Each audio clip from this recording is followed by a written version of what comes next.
Oke, jadi di video kali ini saya nggak akan membahas laptop, gadget, ataupun smartphone. Tapi saya akan membahas mobil yang akhirnya di umur yang udah kepala tiga ini, saya punya mobil yang saya beli, kalau kata Om Fitrairi ya, itu saya beli secara emosional, bukan karena kebutuhan. Jadi kalau kalian nonton video saya yang Samsung Galaxy M33, di situ saya cerita kalau saya lagi puber kedua, di mana saya lagi suka lagi sama yang namanya mobil. Saya suka lagi mainan mobil. Karena dulu waktu zaman-zaman SMA dan kuliah, saya itu suka drifting, terus juga suka nyeper-nyeperin mobil gitulah, suka mainan mobil. Dan sekarang entah kenapa saya jadi suka lagi.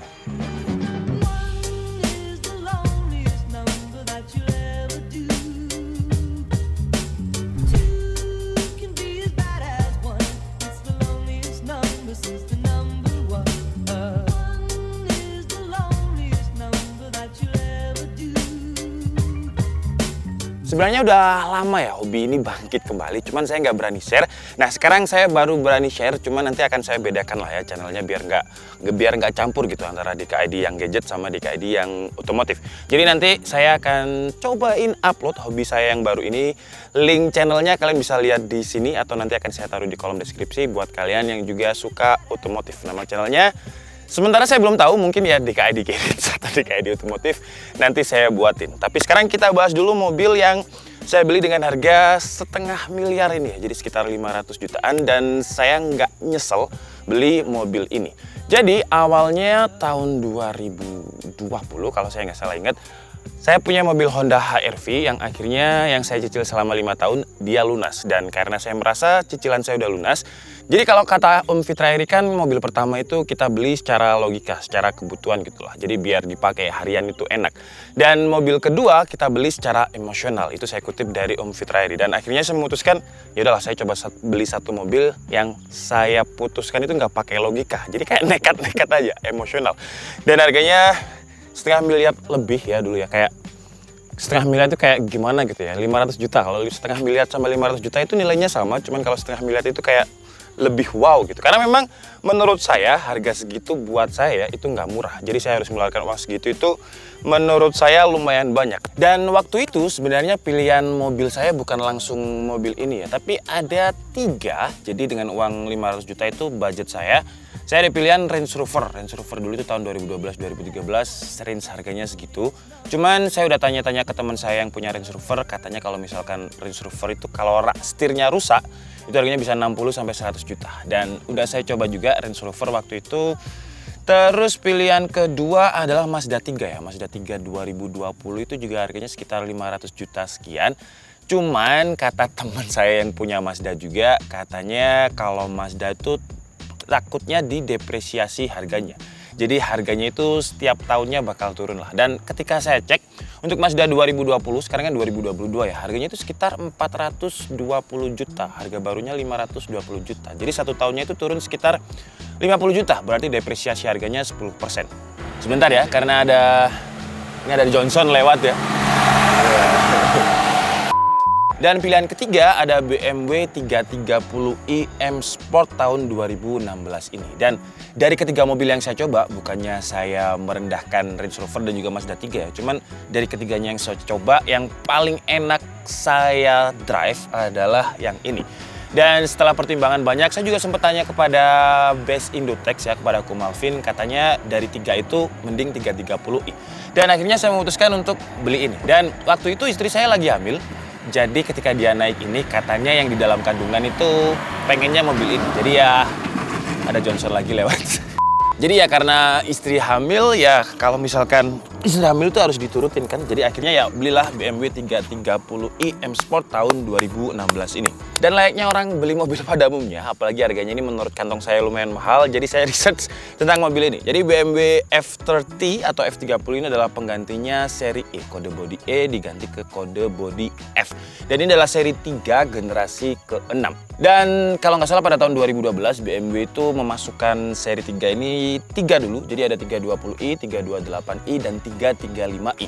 Terus pada tahun 2015 bertepatan dengan ulang tahun ke-40-nya BMW melakukan update tampilan atau biasanya disebut dengan LCI, Life Cycle Impulse, di mana ada pembaruan di bagian depan dan juga belakang dan juga beberapa kaki-kaki dan juga mesin. Dan masuklah C330i yang posisinya menggantikan 328i dan juga 340i yang mesinnya itu 3000 cc menggantikan C335i. Jadi itu adalah sejarah singkatnya, dan sekarang kita nggak akan fokus ke situ ya, kita akan membahas 330i ini. Karena kalau misalkan kita bahas terus lumayan banyak ya, karena setelah F ini ada G. Jadi seri F itu terakhir ada di tahun 2018, karena 2019-nya udah ganti ke seri G. Dan sekarang kita coba lihat untuk mesinnya, karena mesinnya ini walaupun sama dengan 320i, sama dengan 328i, tapi dia kayak di program komputernya gitu yang jadinya dia jadi lebih kenceng ketimbang seri 320i dan 328. Jadi si mesin 330i ini dia punya 2000 cc, terus 4 silinder turbocharged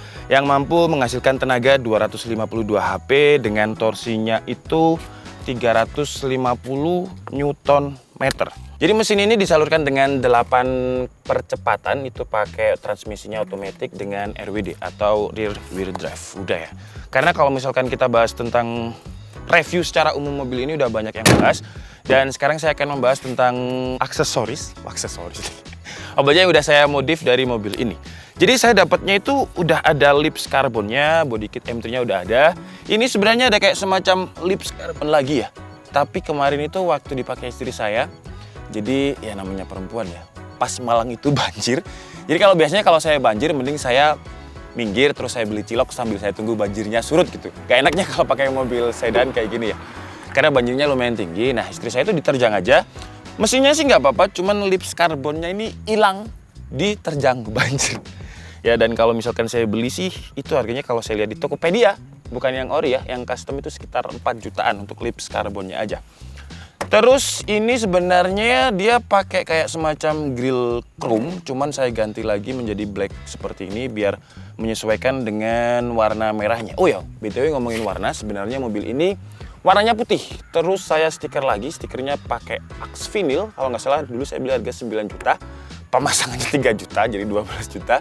Dan sekarang jadinya merah seperti ini. Merah ini bukan karena saya disponsori AMD, bukan ya. Nanti akan saya jelaskan alasannya, karena merah itu kayak AMD banget gitu. Tapi kalau AMD mau masukin, nanti saya kasih stikernya di sini. AMD beneran cepat gitu, nggak apa-apa, aman. Terus untuk lampu depannya ini udah saya custom dengan modul. Jadi lampu yang lingkaran-lingkarannya ini, matanya ini bisa saya ganti warnanya. Jadi bisa warna ungu, kuning. Tapi setelah saya pakai ya, saya jarang banget buka aplikasinya sekarang. Jadi ini kita bisa kontrol lewat aplikasinya seperti ini. Ini kalau nggak salah harganya 5,5 saya pasang ya. Pasangnya di mana? Saya nggak mau promosiin siapapun di sini ya. Kalian bisa pasang, cari aja di Instagram, banyak banget yang jual kayak gini. Terus tapi setelah saya pakai lama, yang tetap saya pakai itu yang warna merah. Karena ini kan merah ya warna stiker bodinya ini. Jadi kalau misalkan saya tubrukkan dengan warna lain tuh kayak apa ya, menurut saya terlalu norak gitu. Langitnya lagi lumayan cerah, jadi nanti kalau misalkan malam itu terlihat lebih bagus gitu. Terus yang saya modif lagi apa ya? Oh ini pelek ini cuman waktu itu, jadi waktu beli langsung saya ganti velg, cuman kan budgetnya terbatas ya. Jadi ini pakai ring 19 punyanya HSR. Ini pelek yang terjangkau karena harganya sekitar 15 juta satu set. Dan kenapa HSR? Karena daripada saya beli pelek yang misal BBS atau Meister atau AG Wheels yang merek mahal-mahal tapi saya beli KW gitu kan kayak gimana gitu ya. Jadi mending saya beli murah tapi ori. Dan HSR ini adalah singkatan dari nama saya juga, Handika Setia Racing ya. Guys ya, tapi nanti kalau misalkan ada rezeki lagi mungkin saya akan upgrade lagi velg yang lebih bagus dan juga mungkin saya Exus. Terus di sini karena dia 330 ini ada M package-nya ya. Jadi dibandingkan dengan 320 dia ada kayak semacam M package-nya. Jadi di sini juga ada emblem M. Terus di bagian bawah ini juga ada karbon, ini yang saya beli udah seperti ini. Jadi apalagi yang saya rubah ya? Oh, lampu belakang. Sekarang kita bahas bagian belakangnya. Kalau belakangnya ini karbonnya udah dari sananya saya beli udah dapet, knalpot juga udah dapet, Valvetronic dari sananya, dimana dia bisa buka tutup, brong dan silent. Tapi knalpot orinya ada. Terus untuk stop lamp ini saya yang ganti sendiri. Kalau nggak salah harganya 8,5. Ini namanya stop lamp GT OLED kalau penjualnya bilang ya. Jadi dia ada kayak semacam kayak lampunya Alphard, kayak welcome light seperti ini. Terus juga ada kayak sirip-sirip naganya. Yang menurut saya sih lebih bagus ya ketimbang stop lamp orinya. Oh ya, ini ada lagi kamera mundur. Yang kamera mundur ini saya beli satu paket dengan Apple CarPlay-nya. Jadi kayak ditambahin modul lagi. Itu kalau nggak salah harganya 8,5 juga. Oke, sekarang kayaknya dari eksterior itu aja ya. Oke, sekarang kita masuk ke bagian interior. Untuk interiornya ini seatnya dia udah elektrik seperti ini. Dan apa aja yang saya modif di interior ada, ini saya beli di AliExpress dan juga Alibaba. Ini kayak semacam stiker dry carbon. Ini dry carbon asli ya. Cuman saya mau tambahin lagi sampai sini, saya cicil lah pelan-pelan. Ini sebenarnya ada untuk karbonnya.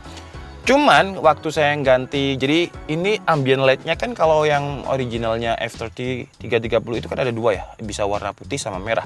Cuman sekarang udah saya ganti yang 11, jadi bisa 11 warna. Yang ternyata nggak kepake juga, jadi coba saya nyalakan dulu ya. Nah ini knalpotnya ditutup.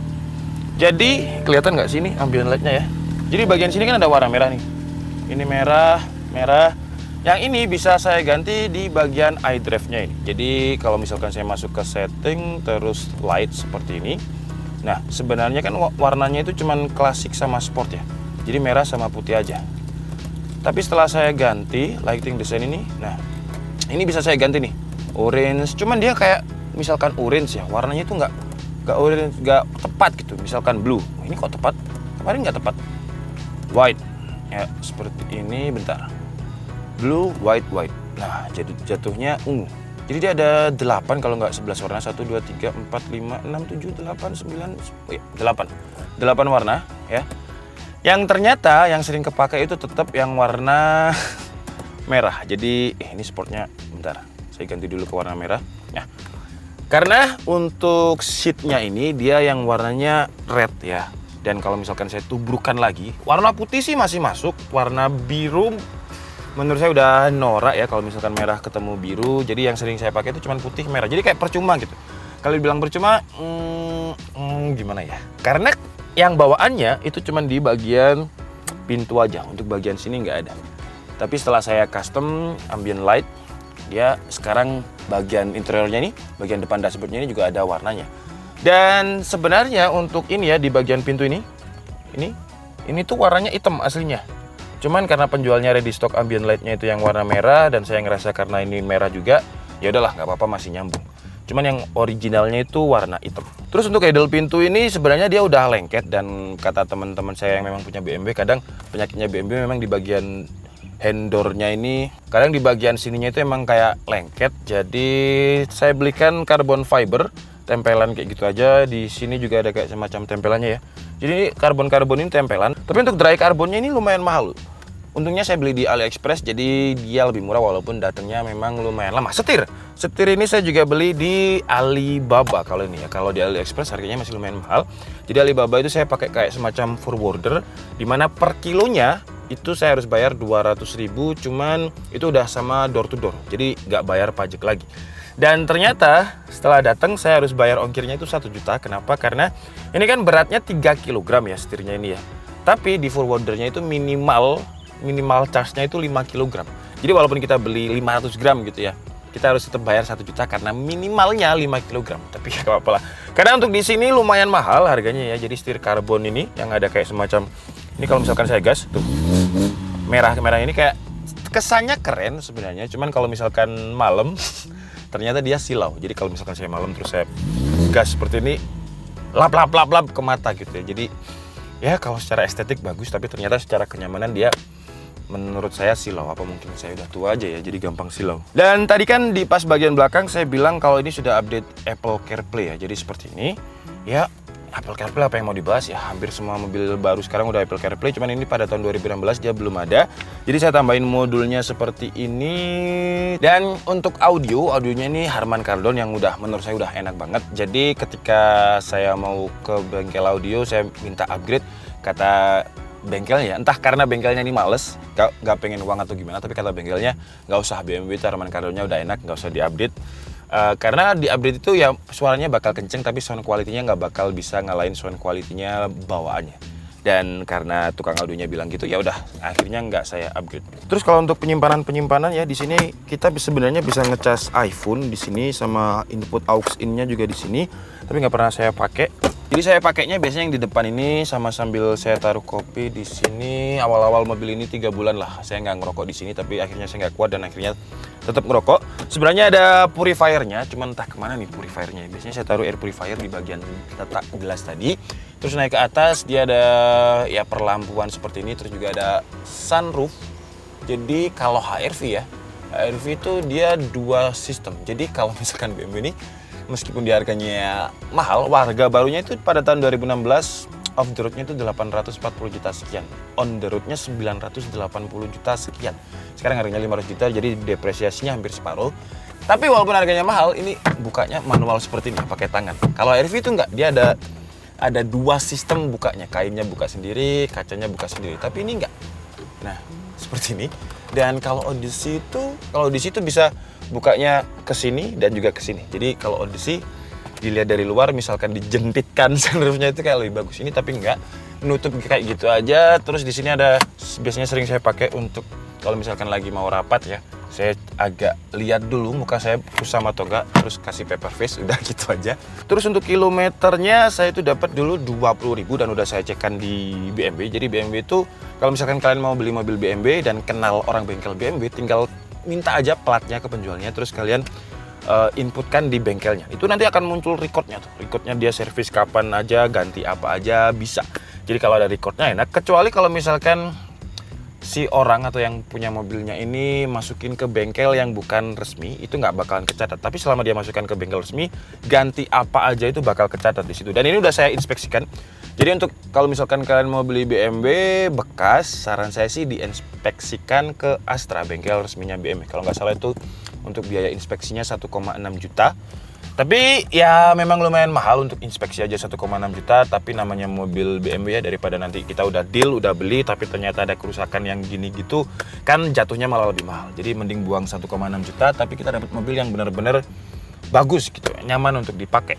Jadi kilometernya sekarang 28.000 dan waktu saya ganti ambient light ini saya juga coding. Jadi coding itu istilahnya sebenarnya BMW itu sudah memberikan akses atau fitur yang lengkap atau fitur yang bagus gitu. Tapi ketika dimasukkan ke Indonesia, fitur-fitur tersebut secara komputer dihilangkan gitu. Nah, akhirnya di coding biar lebih bagus lagi. Jadi codingnya sebentar ya. Jadi setelah di coding dia akan muncul tulisan M Performance sebelum dia di engine start. Terus kalau misalkan ini saya start ya. Nah, itu kursinya sebenarnya dia akan maju sendiri, tapi entah kenapa sekarang ya. Jadi awal-awal coding kalau misalkan saya engine start, kursinya ini maju. Kalau misalkan engine-nya saya stop, mati mesinnya, kursinya ini mundur sendiri. Tapi sekarang kok nggak bisa, kenapa ya? Terus kalau misalkan nih kita lupa ya, jadi ini coba saya buka semua. Ini saya buka semua. Misalkan nih kita lupa gitu kan. Terus kondisinya hujan, kita cepet-cepet ke susu ya. Susu itu bahasa Indonesianya tergesa-gesa. Nah, ini kita matikan. Terus ini kita tutup. Ya. Ini kan kita kunci nih. Nah, spionnya akan auto retract. Kalau misalkan nggak di coding, dia nggak akan auto retract. Ini kan semuanya kebuka ya. Kalau misalkan hujan-hujan kita kan bingung. Kita tinggal tekan tahan aja tombol yang ada di sini. Dan semuanya akan nutup. Tuh. Sunroofnya pun juga nutup. Belakang ini sebelum di coding ya, dia itu kalau saya buka bagasinya nggak bisa auto buka sendiri, tapi sekarang bisa. Tuh, bisa ya. Dan kalau misalkan kita lagi bawa-bawaan gitu kan, terus kita kuncinya di sini, kita bisa pakai kaki aja. Apa karena udah, bisa ya. Jadi sensornya nggak ketendang. Dan mumpung kita lagi ada di bagasinya BMW ini kapasitasnya 480 liter, jadi lumayan lega juga. Biasanya istri saya kalau rewel aja saya masukin sini terus saya tutup, udah beres gitu biasanya. Dan kalau kita duduk di bagian belakang, walaupun ini bukan BMW seri 5 atau seri 7 yang biasanya di seri itu pakai driver, tapi ini cukup lega loh ya. Jadi di bagian sini kita juga dapat seat beltnya itu 3 untuk 3 penumpang dan masih enak-enak aja. Dan tinggi saya, kalau kata Om Fitrairi, tingginya Om Fitrairi itu 177 ya. Saya itu 171, jadi masih ada space di sini. Dan untuk legroom juga masih nyaman. Dan kalau kalian lihat di sini juga udah saya kasih karbon tempelan. Ini juga karbon tempelan, tapi asli. walaupun tempelan. Cuman di belakang pun enak. Oke, sekarang kita coba untuk jalan dan kita buka custom Valvetronic-nya lah ya. Yang saya suka dari BMW itu ya, ketika saya nyalain engine start, itu rasa feel saya mau drifting, mau racing itu kayak ada gitu. Coba ya. Wah, jadi tiap kali nyalain engine start itu kayak feel-nya beda gitu. Walaupun saya bukan pembalap, tapi saya ngerasa pembalap gitu intinya. Jadi suaranya ini kalau misalkan Valvetronic-nya ketutup ya. Dan ini ada di mode comfort. Jadi walaupun kita masuk ke mode sport, terus kita matikan mesinnya, kita nyalain lagi, dia akan auto ke comfort lagi. Seperti ini. Cuman kalau saya buka ya, suaranya bakal kayak lebih pecah lagi gitu. Nah.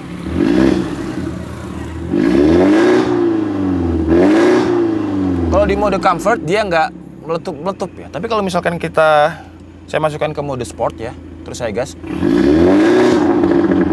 itu dia ada kayak semacam tambahan tenaga gitu. Nah, dia meletup-meletup dan suaranya kenceng. Tomo udah gini-gini ya. Dan sekarang kita coba untuk jalan ya. Jadi tadi kan saya bilang ada sport comfort buat yang belum tahu. Jadi dia itu punya 4 mode. Jadi yang paling irit itu ada di Eco Pro yang nggak saya sarankan sih ya. Jadi kayak bener-bener kayak bukan BMW gitu, kayak Agya gitu. Jadi dia kalau masuk ke mode Eco Pro, cuman dia lebih efisien aja, BBM-nya lebih hemat, tapi tarikannya sama sekali nggak enak. Di mode comfort ini masih enak. Cuman ya itu tadi knalpotnya nggak mau meletup-letup kalau misalkan di mode comfort. Dan di mode comfort ini suspensinya menurut saya sih nyaman banget ya. Jadi itu ada polisi tidur di depan. Coba saya gaskan aja lah, nggak apa-apa lah ya. Tuh kayak cuman gitu aja gitu. Jadi suspensinya di mode comfort ini menurut saya paling nyaman kalau misalkan jalannya nggak nyaman. Tapi kalau misalkan kita masuk ke mode sport plus, suspensinya memang jadi lebih keras tuh ya. Ini udah kerasa ini aja, bukan polisi tidur. Feel-nya udah memang gak enak gitu kalau misalkan di mode ini. Kalau misalkan kita lagi bawa istri kita yang lagi hamil atau bayi, saran saya sih di mode comfort aja. Terus untuk mungkin setir ya, di sini ada limiter. Limiter itu kalau misalkan ini kita set, dia ada di 30 gitu. Dia ini kan di sini ada kayak semacam lampu warna hijau yang limitnya di 30. Jadi meskipun ini saya gas mentok ya, itu nggak bakalan di atas 30. Nah ini cocok kalau misalkan, biasanya kalau misalkan istri saya lagi keluar, dia kan nggak tahu gini-ginian ya. Jadi limiternya saya aktifin ada di 80 biar dia nggak kebut-kebutan ya.